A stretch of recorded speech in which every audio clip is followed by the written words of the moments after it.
Dark side, light this bitch up.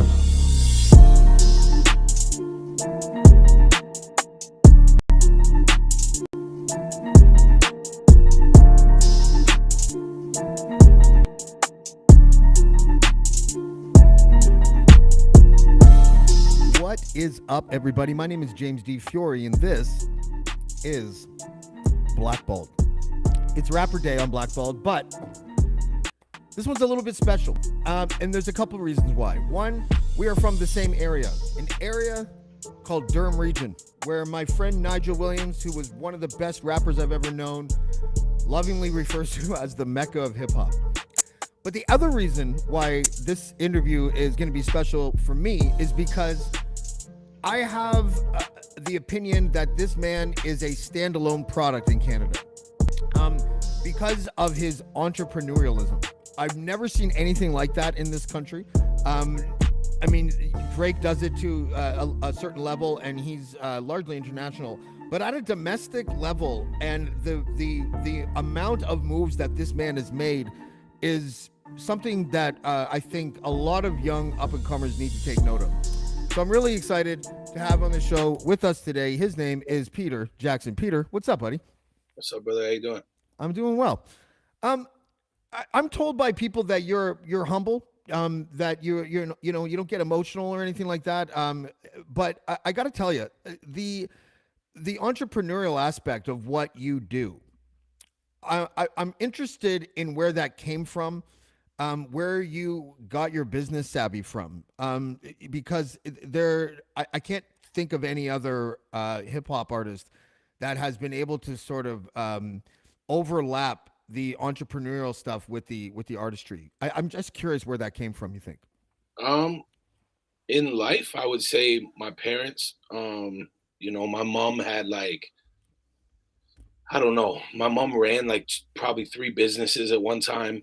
I remember my dad working two a factory job and a warehouse job, becoming a manager of a big company. Like, my parents always worked really hard.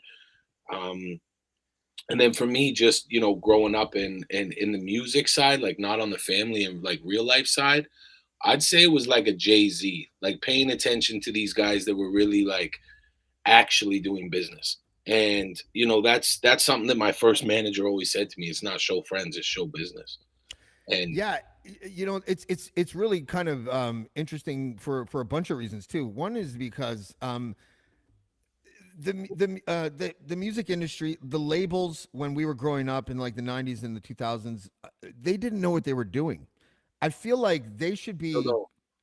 They still don't. Yeah, I feel like you should be their consultant or something, because you've been able to sort of, and I don't want to give away, your secret ingredients or whatever, but it feels like you were able to take what it is that you do at a production level and as a MC, and you found a way to take touring and turn that into a whole business model where you often do collabs with the people that you bring up to tour across this country, don't you? yeah, see, it kind of works. It kind of works both ways with that. Sometimes with the Millie's record I just did, I flew out to Boston. I did a record with Millie's.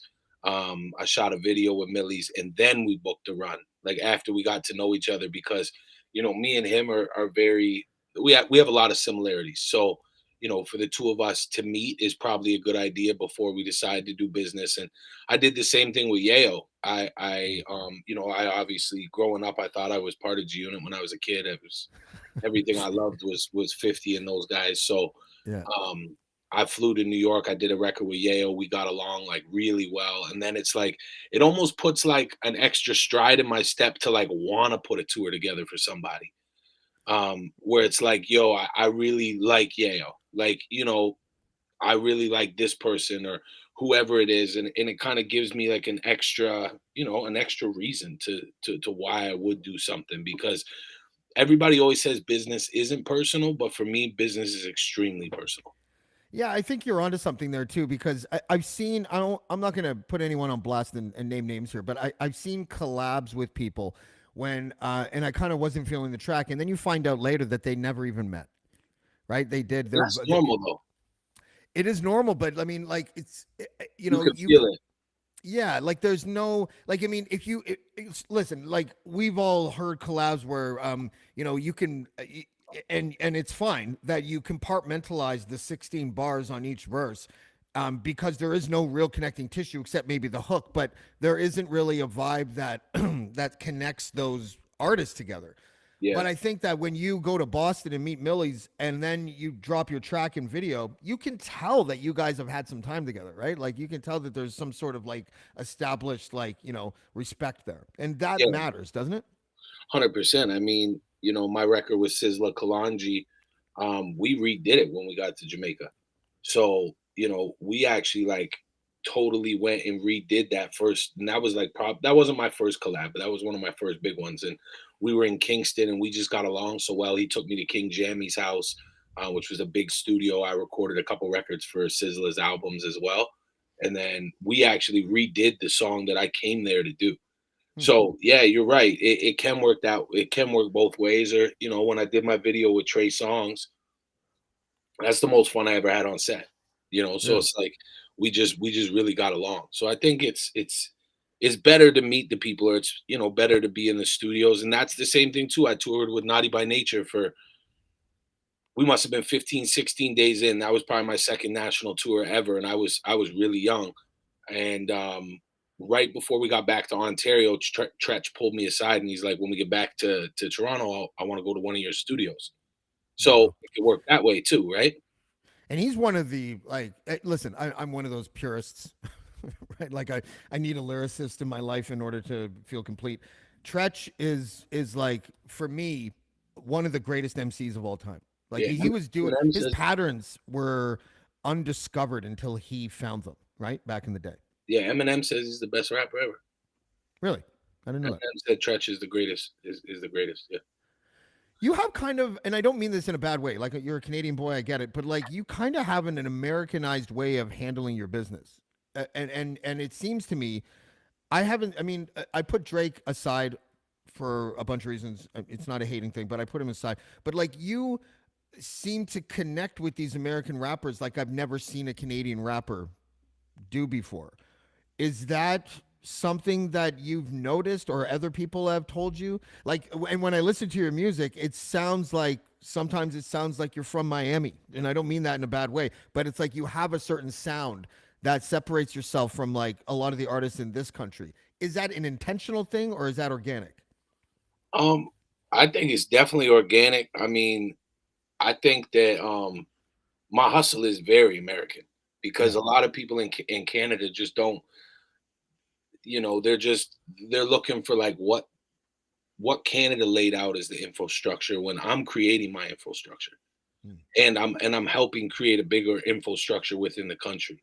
And I think that I've watched a lot of things that people have done right here, and I've watched a lot of things that people have done wrong here in my opinion. And yeah, I would say it's an Americanized hustle. And I mean, I don't know what my music sounds like, but I know it's really about me because I don't make music a lot of times for other people. I make it to kind of deal with what I'm going through, and like to kind of like it started just for, hey, this is for my friends. Like the first record I ever made was because my best friend was killed. Hmm. And I wanted to, I said I would do the eulogy at the funeral. And instead of doing the eulogy, I did a record. So Oh, wow. I found a way to always do what I wanted to do. So I don't have the pressure of like, I have two different records that hit Billboard, one that hit the top 3 on Billboard and one that hit the top 30. And then I've got my first gold record finally. And then, I've had some success, but I don't have like that monster everybody knows it record. But the thing about me is I get money like I got multiple hits. Yeah. So Well, like that's what I mean. yeah, Yeah. Sorry. Go ahead. Yeah. I've really built a business and career beyond, chasing a hit. So I'm not really chasing anything. I'm just kind of doing exactly what I want to do. There's like a proverb that escapes me right now, but that whole idea, the concept of being on the right path is just sort of like following your truth and then the rest will come. And you kind of have that vibe. You were talking as well about your life and how you kind of like you sounded like a true singer-songwriter there. You know, like they get all the credit for making their songs with guitars that they sing that's about their life. But you really nailed it, I think. I'm gonna play the first like minute or so of a track you did with Millie's, the "All I Ever Wanted" track, and I'll pivot. You know what I'm gonna pivot into after that, but we're just gonna take a look at that here.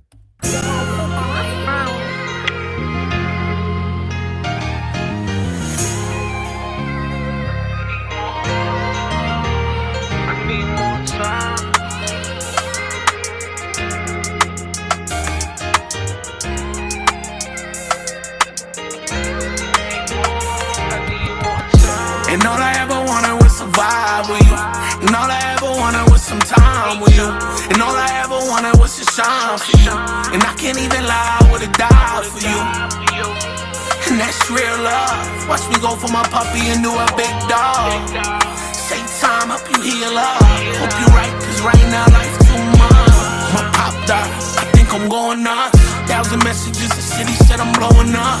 You gotta face your fear alone, that's part of growing up. Mama crying on this casket, had to pick her up. Really all alone, thinking I ain't doing enough. Was in between four walls, it was only us. Papa told me to protect everything out of love. Don't cry for me, son, I pray you live it up. Lost my mentor, died last week. 7 months, 15 days, no sleep, suffocation. I can't breathe. Mob shit, head of the family, it's on me. So when I die, my son gon' mourn me. My biggest fear in life is losing my family. So when I die, my daughter gon' mourn me. And the only thing I wanted was for you to never name. And all I ever wanted was survive with you. And all I ever wanted was some time with you.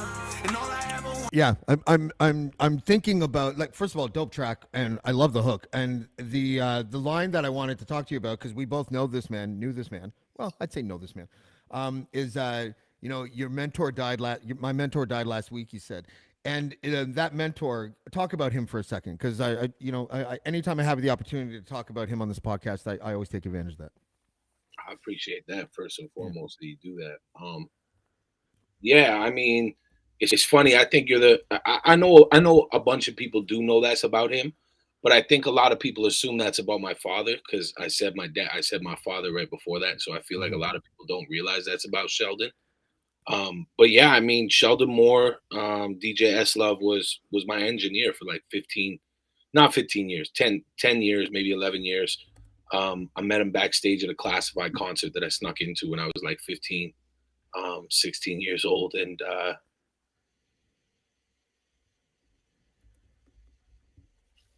yeah, just Sheldon helped me a lot. Yeah, man. Sheldon, Sheldon was super good to me, took me in like a lot of people. And that's the crazy thing. When Sheldon passed, I thought me and him had this relationship that only we had. And then I realized that everybody at the funeral thought they had that relationship with him. And, that to me that made me like extremely happy. I'm not somebody to like feel a way about that, where I was just like, oh, wow, this guy really touched a lot of people. Because he made a lot of people that aren't comfortable in a lot of places, like, doing what I do, and being, what some people would say a white hip hop artist from the suburbs. When I first started, white people didn't like it, and African Americans didn't like it. So it was like I was in this weird place when I first started, where it was like I had to make everybody really believe in me, and I had to make people like a lot not even believe in me, take me serious. And Sheldon made a lot of us feel comfortable, a lot of us feel welcome. His wife, his daughter was my flower girl. She's like, I rode to my wedding in a Rolls Royce with just his daughter. I made everybody else go in all the limos, and I just went with just her. And I think she was like 4 years old at that time. Yeah. And because she meant everything to me. Like, yeah, she still does. She still does. And yeah. I didn't tell you this when we spoke before this interview, but the last conversation I had with Sheldon was about, say, like maybe a month before he passed, and and your name came up, and he was so proud of you. He was. We were talking about all of the artists that have been through his booth over the years, and he brought you up, and he was like, I could feel it through the phone, brother. Like he loved you, and he was so proud of what you were doing. And he actually mentioned to me that thing that you guys had a little disagreement over the sound that you were, the path that you were going on. And it was amazing to hear him, like, without even taking a breath, being like, but you can't argue with success, man. You can't argue with success. Like, I'm so proud of that guy. So he had your back until the end, you know. Like, and you know, I think you guys had a great relationship. And Sheldon, and he did have that pixie dust and that impact on anyone. If you were a big star or nobody, he told you what, you know, what he felt, and he always kept it real. So I think, yeah, man, it was nice to hear him big you up like that, you know. Yeah, no, I think that's one thing about me and Sheldon is, you know, we always held each other at a very high regard. We always spoke very highly of each other to everybody, and I tried to send as many people his way as I could, and he sent as many people as he could my way. And you know, I slept on that couch a million times while he mixed records, and you know, his daughter grew up in my studio sessions. You know, he was such a good father, and that's one thing I said to Sabina after he passed is, or sorry, to Sheldon's wife, was that when I first started, I never understood why Sheldon stopped touring with his band, with Mm. Busta Rhymes, all that stuff he was doing. And you know, I heard him DJ, and I like when it came to like actual techniques. I've toured with DJ Rock Raider, and I've toured with a couple really good DJs that have like that technique down. And Sheldon was one of them that I knew could do it. So I never understood why Sheldon stopped touring because all I wanted to do was tour. Right. Then I had kids. Yeah. And then I called him and I said, I understand. Because I always thought it was the stupidest thing in the world that he stopped that. And I used to really get on him about it. Like, and then I had kids. And then it was like, you know, I'm on tour and I'm flying home to go to house league hockey games. Like I'm taking flights by myself just to get back to hockey games. And to Doesn't it be, feel great though? You know? oh yeah, I'm the best hockey dad in the world. Yeah. I'm even better hockey dad than I am in the music business. But um, I finally understood, and I got to tell him that. So that was something that was big because I really stayed on him about that. I never understood it. It's just like when my dad passed. So much stuff you don't understand, and then you know when something so major happens, you really do understand. You know the simple things, and it's like, oh, okay, that was all that actually mattered, and it's difficult. It's difficult, but yeah. Yeah, listen, and it's interesting because he's one of those guys where the people that really knew him were people behind the scenes in the music and up and comers. But if you asked an average hip hop head that was neither of those things, hey, do you know Sheldon Moore or do you know S Love? There might be a couple people that might know him, but and he didn't mind that, right? Like he liked being behind the curtain, you Yeah, know? I think he was quietly rich off music Yeah. in a very very humble way. You know, I like I said to you, I just opened a brand new studio. I've had a couple studios in the past, but every time I wanted to open a studio, like you know, I went to him because I wanted to open them with him. I bought 3,000 square foot buildings. I did all kinds of things, and then I would come to him, and he would never do it with me. And I'd still be recording with him, but I always wanted to start a business with him. But he was always content within his home. He was, Yeah. you know, he had a multi-million-dollar studio in his house, and that's, you know, that's what he wanted And because he wanted to be with Sabina and he wanted to be with Sophia. And I respect that at this point. That's what I respect most about him. he's living the dream. You know, and that's what I said to his daughter. His daughter's she just turned 16. And I said to her, you know, in 15 years you got more out of your father than some people will get in 60 years with their father because he gave you every day. And Do you- I don't want to give away like I don't want to get too personal about this, but it just it feels just listening to you talk that your friendship with his wife and his daughter is probably important for you, but also probably really important for them too, man. You know? yeah, I think my father passed about 6 months before Sheldon passed. And so I think they related to what I was going through a lot. And then I think they realized, you know, I was giving them a lot of time, and I still try. But when it was fresh for them, I was trying to be there for them, but I was still trying to figure out how to be there for myself with my own stuff. So, but you know, beyond this stuff, like even when I was working somewhere else, I was still really on his daughter. Like his daughter made me. I always wanted a boy. I'm a man. I always wanted a son. His daughter made me want a daughter. And like, Yeah. you know, I fell in love with his daughter, and you know, I think she's the greatest thing ever. So it's just like you know, I don't know. I think their relationship with me is very important to me 100%, and I hope our relationship is important to them as well. Yeah. Yeah, I know what you mean about having a daughter. It's a weird thing. Like my son is 8, my daughter's 6, and the uh, the the last album that you put out in November, a lot of the write ups that I saw about it was a lot about God, and it's interesting because I'm a non-believer, but and I've told this story a few times, so if you've heard it already, people listening, then I apologize for that. But when Kobe Bryant and his daughter died in that crash, that impacted me like surprisingly a lot. And I was ruminating for a day or two about what that must have been like for Kobe Bryant in those 10 seconds where he's trying his best to protect his daughter in that situation. And it just killed me. And it made me, kind of envious of people. So whenever a friend dies, ever since then, because I've had some death in the last couple of years, whenever someone passes away, I become really envious of people who believe in God because they have something that makes them feel better in that moment for a little bit. And I can't tell you how confusing it is for a person who doesn't believe in God to not be able to get to that place, but to be so envious of people who do believe. You know what I'm saying? Like, Well, when I say, I mean, I definitely believe in a higher power. mhm. And so, I mean, for less of a actual explanation, I do believe in God. But I believe I'm God. I believe that because I control my own situation. So when I say in God's hands, I mean in my own hands. Hmm. Because I've always put everything in my own hands. I don't leave anything up to anybody else to get it done for me. I never I have. I know you're probably not, but that sounds like you sound kind of, and I mean this in a good way, like a 5%er kind of thing, right? Like that. That's sort of Yeah, like the I vibe that understand. you know. I understand a lot of that stuff, and I understand.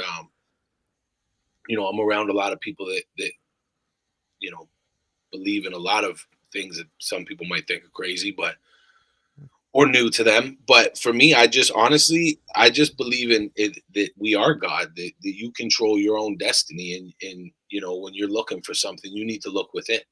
So for me, it was like I put my life in my own hands, and I put my life in God's hands. Because, brother, I'm with you. I questioned the whole concept of God when I lost my dad.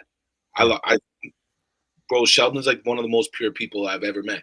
I've lost yeah, my whole body is covered in people that I've lost, yeah. best friends, brothers, all kinds of stuff. But not to be disrespectful to some people. Some people you understand what happened because of choices that were made that were wrong.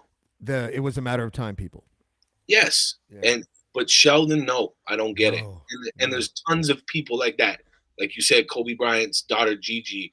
All these things. Is some of these things you don't get. Some of these things don't make sense.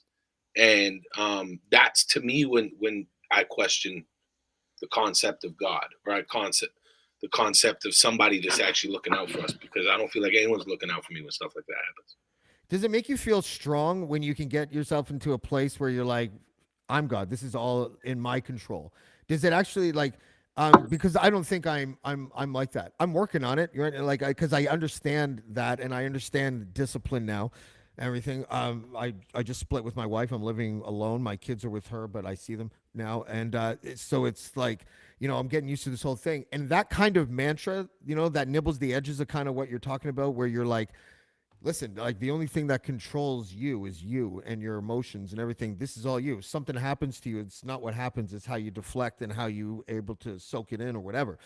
Is that something that you've always sort of had within you, or is this something that you kind of had to discover along the way? Because I know I didn't have that shit in me until recently.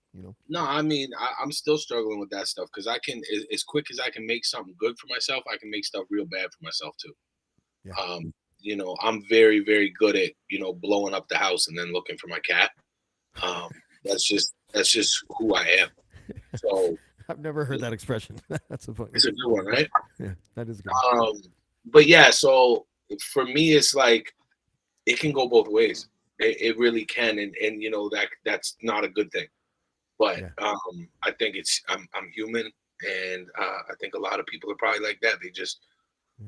won't say it as bold, where they're the reason that this happened to them, and it's like it is what it is. Sometimes I can be very disciplined, and other times, I slip.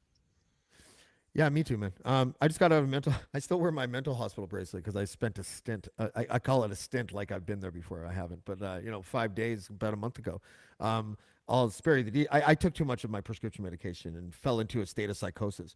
But really, at the end of the day, like in hindsight's amazing because it's really just a skipping record that said that's on you, right? Like all of it, right? Really. Um, It I is. want to. I want to pivot if I can just for a second because you said something that I think is interesting.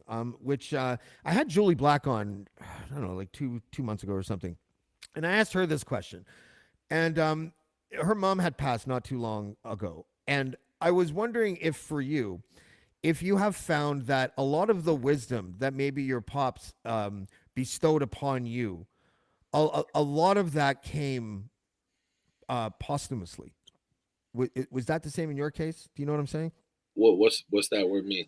It means that after he died, you were able to receive a lot of the wisdom that he had, or the advice or whatever that he had when he was still around. I figured out everything he said to me was correct. Yeah. Everything they told me was right, and What that's were hard. those? What kind of things is that? Have fun, enjoy yourself. The small things matter. You know, to pay attention to family as much as possible.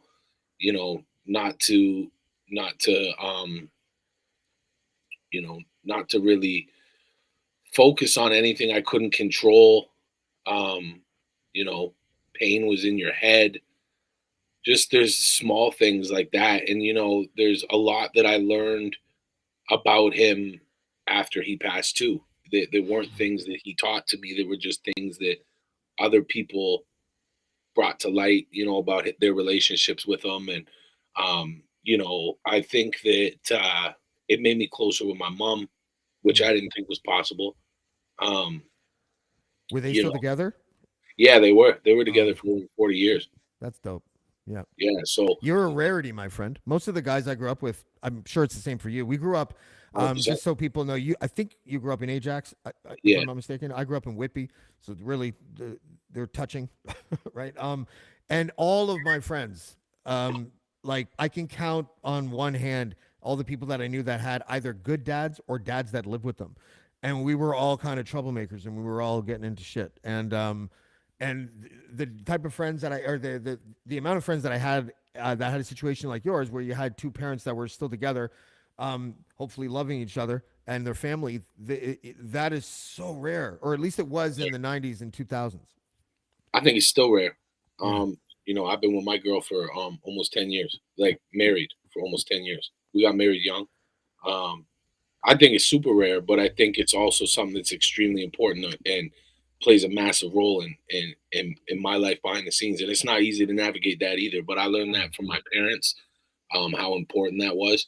And it's one thing. Like I think my girl is she's more beautiful than all the girls I hire for videos, but I just don't put my wife in videos like that. But beyond that, Not I a nice tea fan, everybody. Not a yeah, nice tea fan. Yeah. no. Um, but beyond that, that doesn't even really matter because that doesn't really help with life Yeah. and like business or life or any of that stuff. So I think I learned a lot of that stuff from my parents, from both of them too. And I just said to my mom this morning, it's so simple. It's like this leaf stuff that's going on right now. It's like I don't even want to talk to anybody but my dad. So it's Mm. like today I was trying to think because me and my mom are very emotional. So as you can tell, this is probably the first time I've ever cried in an interview, but Oh, dude, you're so tough that no one even noticed. um, but I said to myself today, I'm like, all I want to do is see my dad. That's all I want right now. That's it. I just 2 seconds. That's it. That's it. Yeah. And then I said to myself, and it was just another 2 seconds quick in my head, for me to see my dad will be physically impossible. So I need to spend time with my kids and do the things my dad did with me, with my kids, in order to see my dad. Yeah, see, that's what I find so fascinating about you and learning this about you is that, because you're either a person that breaks the chain of hand me downs from family that may be negative, or you add a link because it was dope. And I've always considered myself like a guy who breaks the chain. I don't want anything from my dad, right? Like, he passed and he wasn't a dad, right? Like, so I need to establish, and which you find out when you have kids. You probably found out sort of the opposite. I'm not saying that it was easier or anything, but I didn't have like a foundation of what a good father was. So I Yeah, had to sort of like, that's got to be harder. yeah, it's like make it up as you not make it up as you go. But really what happened was is that I fell in love with my kids and I never fell out of love with them, obviously. But you know, I just did kind of the opposite, but it was so natural. I think I was giving them what I was missing, like that kind of thing. I've got a friend. I've got a friend like that. Like one of my best friends, he didn't grow up with his dad. A lot of my friends didn't, but one of my friends in particular that didn't. I think he's the best father I've ever seen, and Yeah. I think he did what you did, where he seen what he didn't have, and he did everything in his power to not do that. And I had another friend that recently was just murdered, and he was an incredible father, and he was literally willing to do anything for those kids. Yeah. And he, sent me voice notes regularly about how he was not envious of what I had, but he respected what I built.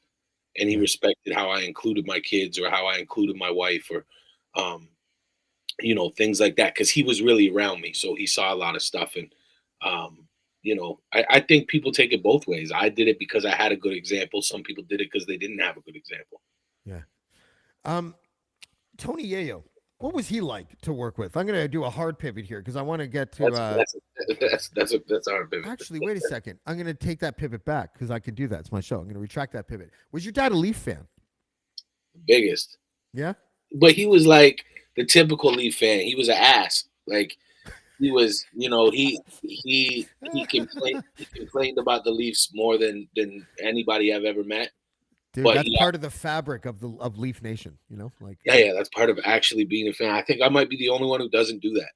But yeah, yeah, he was a massive, massive Leaf fan. And I think that's where my love and my sister's love comes for hockey is from him taking us to games, taking me to games. I remember I flew my dad out to the World Juniors, the gold medal games. I flew him out to Montreal to see a couple prelim games. I took him to gold medal games here in Toronto.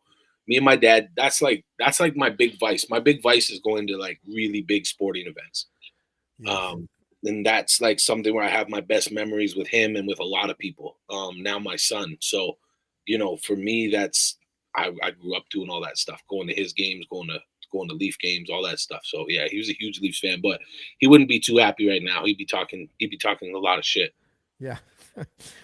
Yeah, sports is a good connecting tissue between fathers and sons. Even my dad. The first basketball game I ever saw was 1991, Madison Square Garden. I saw the Knicks and Heat, and it was Oh like wow. Glenn Rice was a rookie. Kenny Skywalker was still in the Knicks. He just won the dunk contest like the year before or something. Oh wow. And we were sitting in not the front row where the foldies are, where Spike Lee sits, but where the press row was or is. Then there's a little bit of carpet, and then there's that row, right? And so I was sitting behind Marv Albert and shit. But then Wow. I was, yeah. So, but the memory is still cool. My dad got mad at me because I had a camera and I was wearing like a flight suit and red Ewings. And I just wandered, and then people just said, "Oh, that guy belongs there, I guess." And then I just sat with the cheerleaders and started taking pictures of Patrick Ewing, and then I almost got kicked out. So, but the See? connecting tissue of sports is though. Yeah, go ahead. That's what I mean. Yeah, That's why some of my best memories are these sporting events. Like I took my son to game one this year in the playoffs in the first round against Tampa, and the cameraman from Sportsnet turned around and he's like, I'm a big fan. I really liked your Raptors record you did. And I said, "Oh, thank you." And he said, "That's your son?" I said, "Yeah." He said, "I'm gonna make him famous tonight." I yeah, was like, "All right." Then the middle of the national anthem, he put him on national TV, and I said, like, my right now in my phone, if I look, I probably got like 700 text messages I've never answered. Probably like I saw your 100, boy. Yeah, yeah, 118,000 emails I've never messaged back or opened. But that night when he was on TV, my phone probably beeped in 10 seconds, not exaggerating, at least 200 times. and it was That's a shout out to the technology for being able to singular, be able to hear all those little bings at a yeah, singular level. like no, just I got you. exactly. But it was like those type of things, and like showing him these type of things where he gets to enjoy the games, and then they put him up on when we scored, but we only scored a couple times that night, so it was it was an interesting night. But those type of things really help, right? Yeah, they really do. I'm going to play a song that you just did, and I predict that that people might see this if the Leafs stretch this series to 7, maybe even 6. You never know. But it would definitely they would be stupid not to play it as the intro for Game 7 if it went 7. So I'm going to play the whole thing. So if you want to take a 2-minute break or whatever, go ahead and I'll see you on the flip side of this. But this is Peter Jackson's song. It's called Belief. Yes, sir. Okay, and it's basically for the Toronto Maple Leafs playoffs run, and it's dope as fuck. So here you go.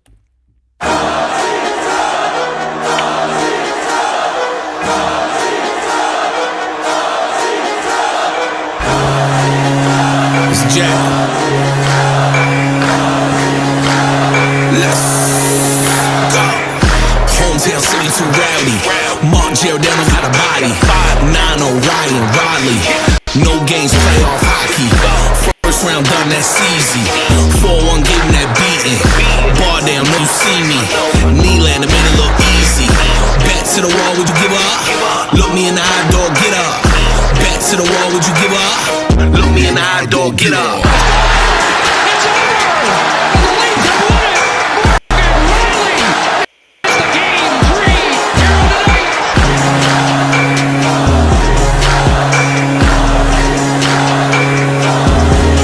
tonight! Took me, so I take my son. 2 minutes left and we up by 1. By any means, gotta get that done. One for all, I'm talking all for one. LEAFS, heart on my sleeve, took that on my chest. It's not about the name on the back, playing for the name on the crest. Early mornings, 3 times daily, front row banging on the glass, going crazy. Look how long we waited. This our game, we made it.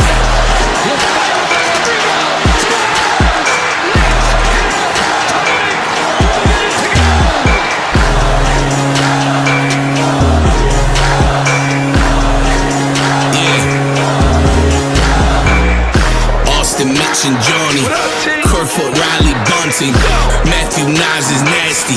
You know how them young boys run it. Lights out in the bank. Tell Cal run the track. Oh, we ain't playing this year. Put the city on my back. T-O-R-O-N-T-O. Zach Aston, Reese, and Gio. That Maple Leaf, my logo, my logo.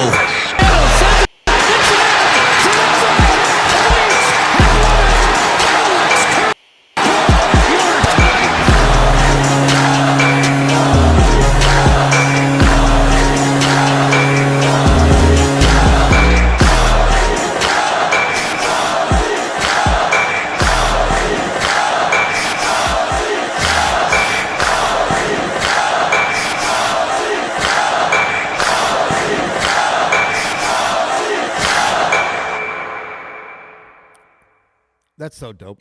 Are you able to? You might not want to, and that's totally fine. But are you able to sort of talk about what's going on with that track at all? Or Yeah, I mean, I did it with the intentions of I have a connection at Sportsnet that I've worked with before, and I reached out to them. I did it. I did it after Game 5 in the first round because I knew we were gonna advance. So I did it after Game 5. I obviously made a few changes along the way that I was asked to make by different networks, Sportsnet included, and Hockey Night in Canada. And I don't think the Score asked me to make any switches, but those two networks did. And then was it just an F-bomb that you dropped? Or see, I said puck, and I thought it was mad.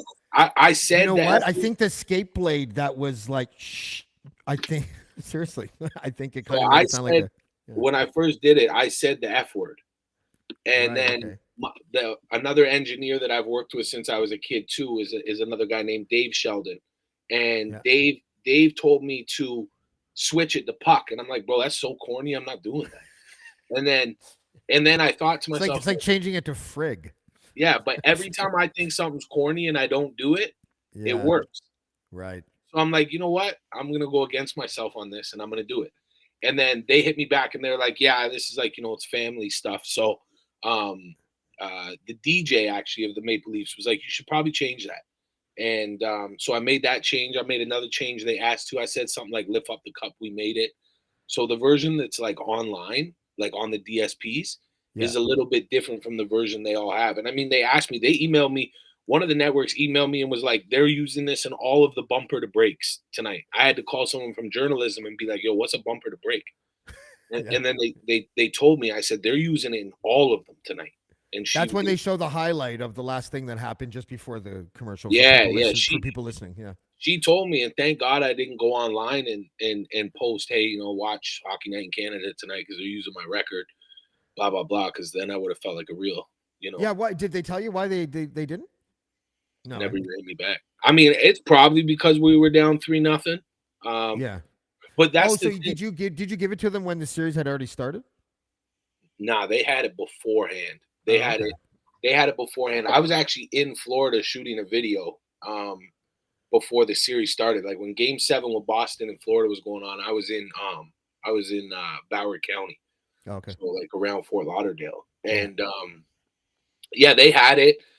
They loved it. They, everybody said all the things that you want to hear from somebody behind the scenes with something like that. Then, I was told it was going to be used, but that's the music industry, brother. That's literally, it's like hurry up and wait, and then it never happens. Yeah. If I could tell people how many times I've been promised the world and then got nothing, I would. That's what turns you into a god, right? Like seriously, that's what does it. Look, Toronto is known for this. But if you ever met somebody who promised you the world and then delivered the peninsula, right? Really, it's like a Toronto trait. It's as true as like how people back in the 90s didn't really do anything but nod their head at shows, even if they thought you were fire. It was really annoying. And one of the lines I liked in that track it reminded me of a Seinfeld joke, actually, but in a good way. Like you're like, it's not about the name on the back, it's the name on the crest. And it just proves Seinfeld's bit where he's like, it's really about cheering for laundry. Yeah, I mean, that's, what's funny is my son's playing, they call it AAA, but my son's, he's basically in like a very high level of hockey for a 6-year-old. Okay. And it's pretty insane how these parents and these people take this. And I am one of them. I don't scream too much and I don't yell at him. I stay out of his way. I'm not hard on him whatsoever. But yeah, hockey parents turn into soccer coaches. It's fucking weird. It's crazy, bro. Yeah. It's crazy. But I heard his coach say it to them. You guys aren't playing for the name on the back. You're playing for the name on the front. Oh. And when I heard that, I was like, oh, I wrote it down. Right when he said it, I was like, oh, yeah, he's right. Like, so. I hate to break it to you, PJ, but you're going to have to give that guy writing credit now. Yeah. No, I've done some nice things for him already. He just doesn't know I'm repaying him for that. That's dope. I want to get to the Tony Ayo stuff now, actually, because we have about, what do we have? Like maybe, do you have 15 more minutes? Yeah, I'm good. I'm enjoying myself. Okay, cool. Talk to me about maybe in a more abstract way or in a just more overarching way. If you have, because I'm assuming that you have, maybe I should make that assumption. But when you work with someone that you admired as an artist way back when and ended up working with them, Tony Ayo, I'm assuming, is one of them. Definitely. And can you give me that vibe? Because I know some people are all business about it. It's weird. And then others are like more personal about it to the point where you're just like, it's just, it seems different. I always thought that conceptually that experience would be the same for people, but everyone's got their own take on it. It's interesting. Yeah, I mean, for me, it's always been different. See, that's the thing. Like you and me know, I own a booking agency. Yeah. So there's a lot of things I see that I probably don't want to see. There's a lot of things I hear that I probably don't want to hear. And that's coming to like, meeting people you looked up to, or, I really love hip hop, which is probably the only reason I'm still here, because I really want this to work for hip hop. Like I really believe in how much I love this genre of music. So, when I first got into music and I met like Joe Budden was my favorite rapper, and then I met him and I'm like, this guy's an idiot. Like he's an ass. Like we found our clip, everybody. Yeah, there it is. But we never got along. me and him never got along. And the thing is, I put more money in his pocket than any promoter did, and I was 16 years old. So Wow. for me, it was just like, for somebody to have that type of bad attitude was crazy. And I mean, a lot of people in the industry feel that way about him. Yeah, He's no, not yeah. he's not I've a seen his terrible I saw his podcast once, and I was like, no. he's not a terrible human being, but he's not appreciative, and he's not, we didn't get along. I'm not even gonna lie, he didn't like me, I didn't like him.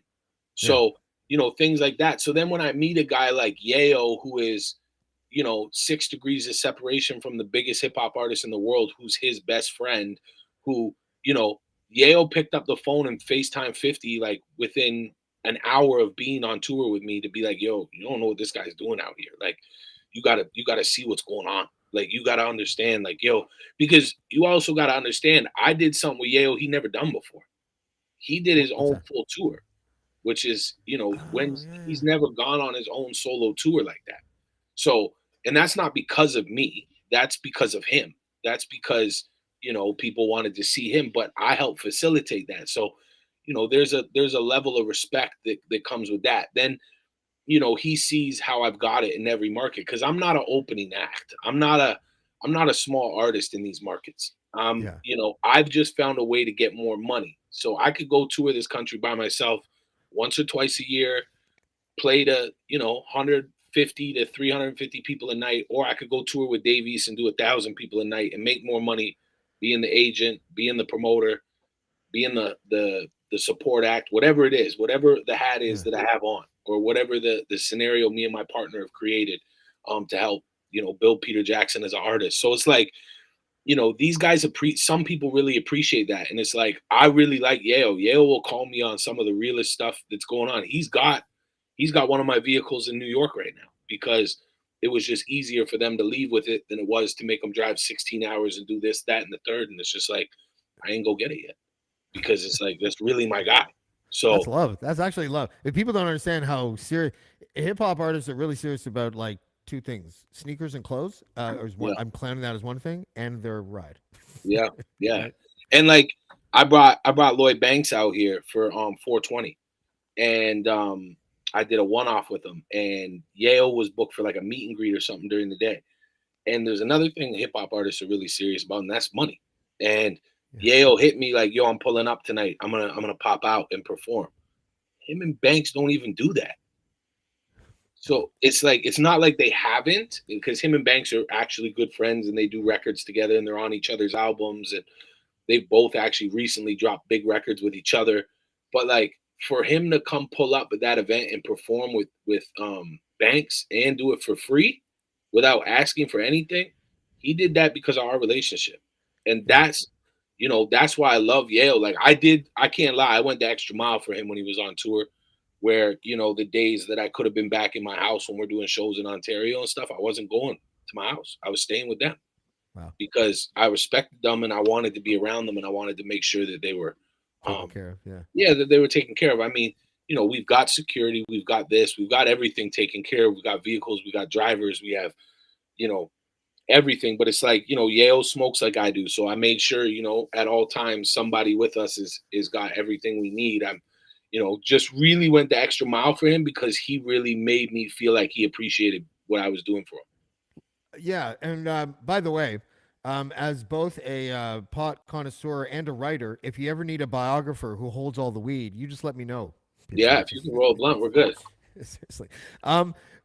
But what's when you put them on as the headliner, guys who had to, is that like really a statement about the way promoters handle things now, especially in the States, where they want to amalgamate like 17 acts into one lineup, and you're just like, nah, let's take like the guys that have been around that deserve a tour of their own, and just focus on that. Why aren't other people doing that? If you found a formula to make money out of it, is it because you do two or three of the other main pillars of that kind of operation as well? Do you think? I mean, for me, there's a different reason why I do it, right? For me, it's about being an artist. It's Wow. not always about money, because there's times, if I just want to make money, I'll go run some shows with Leonard Skinner. I'll go, do some Yeah. Slipknot shows. I'll Yeah. go do, some country shows in Peterborough that are going to fill up the Memorial Center. For me, it's like, a lot of times, and this is why I say business is personal to me, and I know a lot of people would disagree with that are, in the certain parts of the business world. For me, it is personal because for me, it's like my business is my passion. Hmm. So I'm doing a lot of things because I want to do them. Like I said to you, everything that I was doing when I was a baby was because I thought I was part of G Unit. So for me to get to work with these type of people, or like, Yeah. getting to work with Dave East, like the Dave East conversation gets brought up because I'm like, yo, Dave's one of the nicest artists right now from New York. We need to do his tour. We need to bring him up because I know what people want to see. I'm really tapped in on what I like and what the people around me like, and sometimes that is the popular opinion. So that's Yeah. how it works. I think that you've struck on something, and by the way, I think that your business being personal, I think you've tweaked it in a way that I don't think is the thrust behind what people often mean when they say don't do business with your friends. I think what you've done is that you've established a business, and then you've invited people as an artist to artist, and then a friendship formed, but the business was existing. So it's kind of a different angle, right? Like I don't think that I don't it would be more like if you and Tony Ayo decided to start a label and studio together and just work together. That might, I don't know who that maybe that would work awesome, but I think that's what other people are talking about. But you have a really interesting way of getting there. It's your monetary capital and your capital as an artist, your creative capital, I guess I'd say, has overlapped and then stitched itself together, and I think it's something to be proud of. I appreciate that. I know some people that are gatekeepers in the industry don't really like it because if you really pay Good. attention to, Fuck yeah, them. yeah, Seriously. if you really pay attention to some of the things I'm doing, and I mean, saying it like this doesn't go with what you said at the start when it says, people say I'm humble, but I have a lot of control. Yeah. And it's not about controlling other people's careers. It's about controlling my own. But I have a lot of control over how my stuff goes.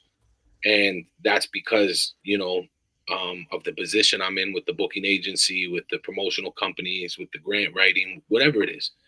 And, you know, that type of stuff, to some people, they look at it, they don't like it because it's like, they don't, some of these big grant companies don't want to acknowledge the fact that I am going on a 65 city tour because the company I happen to own booked it. But that's like the most insane thing of you're giving grants to build the infrastructure of these industries. I'm building the infrastructure of these industries. Yeah.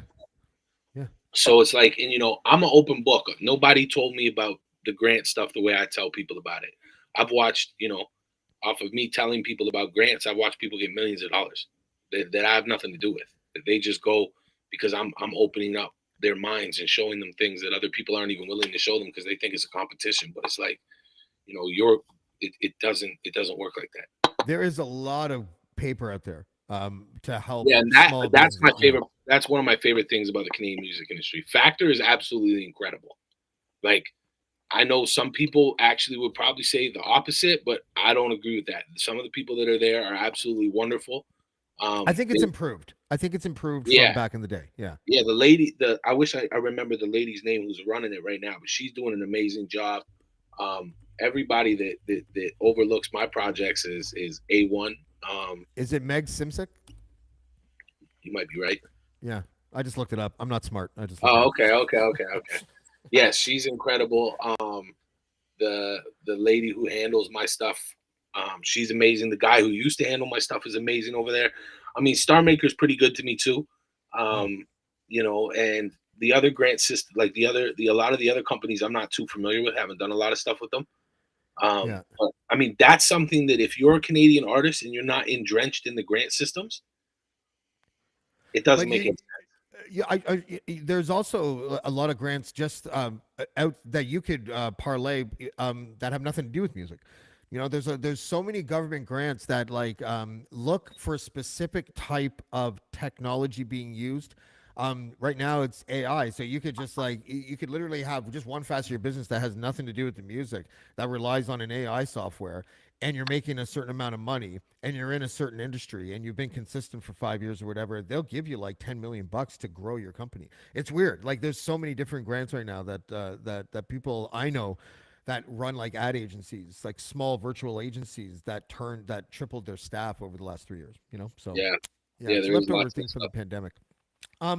We have a show coming up, so we have to split. But dude, this has been one of my favorite conversations. I'm really, I'm really happy I got to get to know you a little bit because, having Sheldon as sort of like, and Sheldon and I did not see each other a lot at all, right? Like, I live in a forest in northern Ontario, right? Like, it's not Sheldon ain't coming like for weekends and shit. But I've known him since I was like 15, 16 as like this kid. And he was always very generous with his, I would go to Nigel's basement, and Sheldon would be there with the MPC, and he'd either make a beat or add to one, and I'd go in the booth and spit my sloppy, probably little tiny bit off point when I tried to get the pocket rhymes, and he would let me leave with a cassette or a CD after a while, and just give it to me for the love of doing the music, and it's really nice to talk to someone on the bookend of his life that knew him for 15 years on the other side, and knowing that he was still making people feel good about themselves as artists. So I Yeah. take my hat off to you for that, man. Thank you, brother. Peter Jackson, thank you very much, man, for joining us tonight. I really appreciate it. I appreciate you, bro. All right, well, have a good night. You too. Peter Jackson. I'm going to tell you the truth. I was a little bit, not tentative, but I was worried about this interview because I wasn't sure what he doesn't do interviews very often. Let's put it that way. And I get why. I know a lot of guys that are like that. And the fact that he said yes was good enough, and I just wanted to make sure I made him feel comfortable. And I'm so happy with how it went, and he's exactly kind of how I imagined he would be, and I have a great amount of respect for him because of what he's done with his career as an artist, and again, I think he's Canada's best music entrepreneur, and it's not even close. That is my opinion. So big thanks again to Peter Jackson for coming out tonight. So tomorrow, it will be. It might be a triple header. I don't know why I'm doing this. I really don't. But at 7:00, we will have Mark Jordan. No, sorry, that's 7:30. Pat Carey from Downchild. Downchild is like this famous blues band that's been around for like fucking 50 years or something. So Pat Carey will be here on Friday at 7 p.m. And then, and I'm looking forward to this one a lot. No offense to Pat Carey, but I have to say, Mark Jordan, who's a legendary songwriter, like legendary, written for so many stars. The list is crazy. It's like Diana Ross and Cher and shit like that. Like just like other stratosphere superstars. That will be at 7:30. To be perfectly honest with you, I haven't decided if I am going to split that into two podcasts or just have one guy, just do two interviews back to back. I'm not really comfortable doing interviews back to back like that with two different people that don't really know each other because it just seems disjointed. So what I'll probably end up doing is doing 7 to 7:30, and then at like maybe 7:40, I'll do the second one, or maybe maybe even 7:45. But we'll see how it goes. Eric Alper, the famous music PR guy, hooked me up with this. So, and then Casual Friday at 9:00. So we'll see.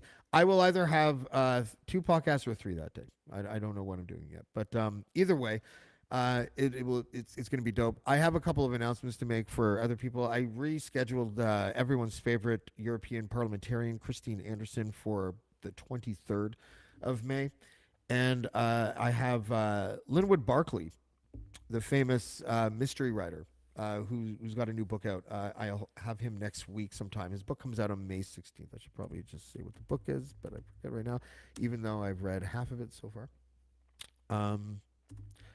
His book is coming out May 16th, and it is called Never Saw It Coming. So he's such a good writer. I avoided fiction for a long time. I started reading nonfiction when I was in my early 20s, and I kind of never looked back. And really, I've only read like 2 novels in the last 20 years or something like that, which is surprising because I write creatively a lot. But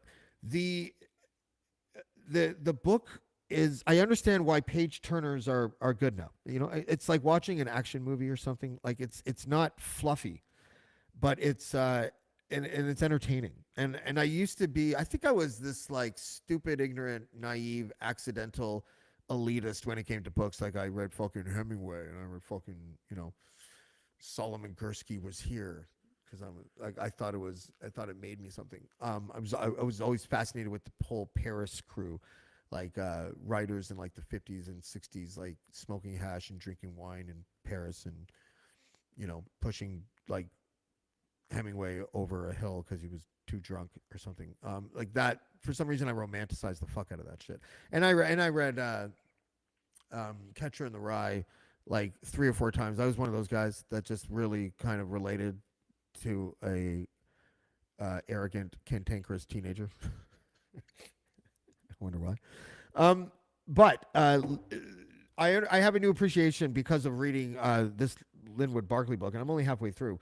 But I'm only halfway through in one sitting, which surprised me for a bunch of reasons. One of them is that I'm not on any ADHD medication anymore, and I was surprised I could focus for that 2 hours, whatever it was. But also because of the quality of writing and how now I kind of understand a page turner doesn't have to be a harlequin. Like a page turner could be something dope. And which is funny because the last book I read that was a novel that I can remember reading was when I was like 23 or 24, and it was The Da Vinci Code. And I felt the same way about that book. It's a skill. It's like sort of like writing a hit single.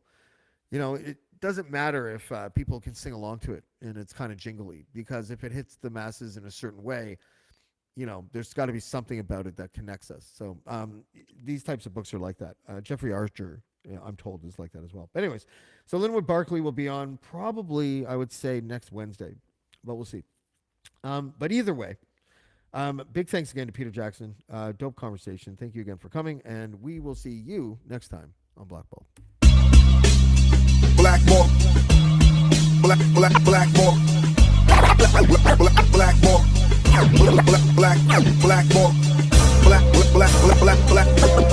Black.